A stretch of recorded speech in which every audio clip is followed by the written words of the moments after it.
My name is Jerry Birmingham. I work for G4S Security. Okay, well, basically, if you show up to the hospital, what's your purpose here today? You're not even in the hospital yet. I meet you outside the hospital. I meet you outside the doors. We keep the doors closed so no one can get in, you know, because some people just run in if they're really hurt or whatever. We have to try and limit everyone's exposure to everybody, including ourselves. So I ask you what's your purpose today, and then if you describe anything that even sounds like COVID-19, we then send you to a different area of the hospital that's specially prepared for just COVID-19. And if you do have something wrong with you in the way of emergency, then we will allow you in the hospital and proceed from there. So we basically direct you to the place that you have to be in order to get the treatment that you came for. If they're not on the list, I'm sorry, it's a hard time for everybody, but we're trying to keep the COVID situation down and no visitors allowed. Well, what can I do? I brought them something. And with that, we say, you know, we can get it to the room. You can leave them a note. You know, in some cases, if the patient is on a ground floor and has a window,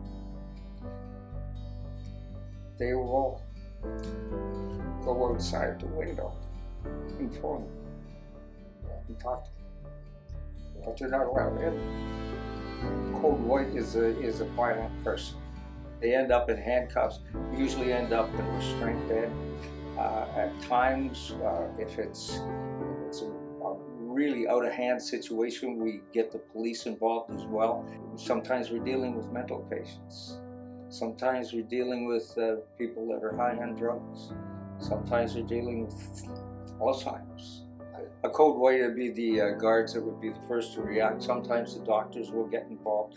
You know, you don't want a nurse dealing with a violent patient. You know, you don't want the doctor to get hurt. The suicide attempts by 10 years old. 10 years old? Yeah, and up.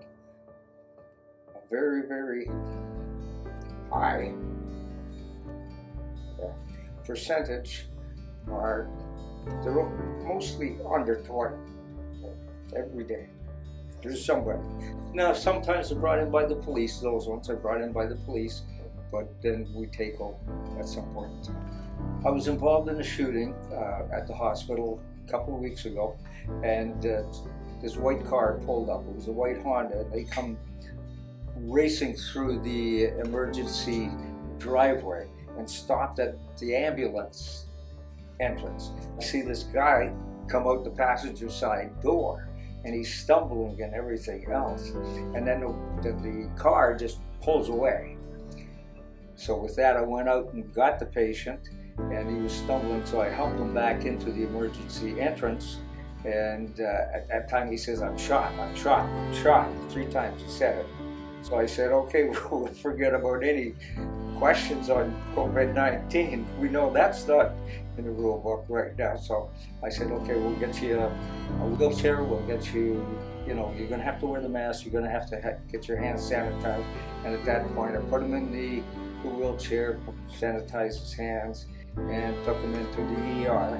And the nurses saw from behind the scene what was going on, and they just directed me, and I wheeled him right into the operating